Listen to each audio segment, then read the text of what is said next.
va votre cœur? 11 mai 2026. Je contemple l'Éternel constamment devant moi. Quand il est à ma droite, je ne chancelle pas. Aussi mon cœur est dans la joie, mon esprit dans l'allégresse, même mon corps repose en sécurité.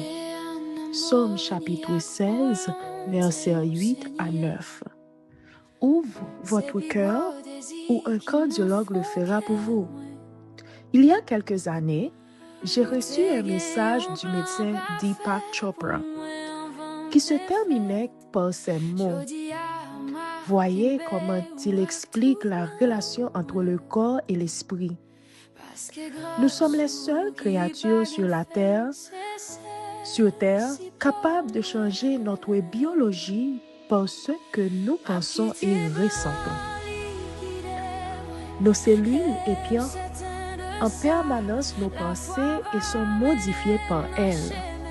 Le souvenir d'une situation stressante, qui n'est rien d'autre qu'un fil de pensée, libère le même flux d'hormones destructrices que le stress. Les personnes déprimées projettent leur tristesse partout dans leur corps.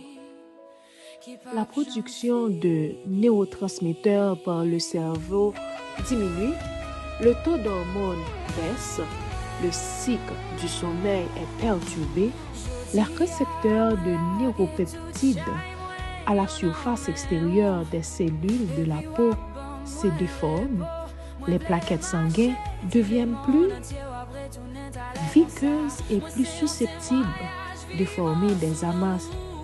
Et même les larmes contiennent des traces chimiques différentes de celles des larmes de joie.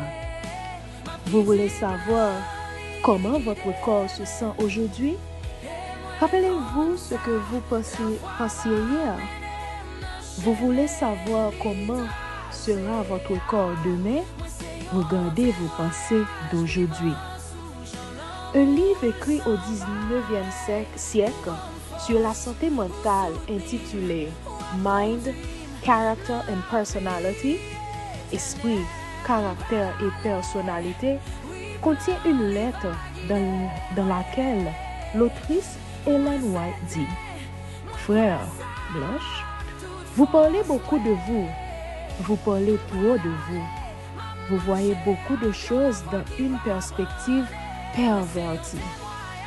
Vous vous méfiez des autres, vous avez beaucoup de méfiance et d'envie, et vous soupçonnez le mal.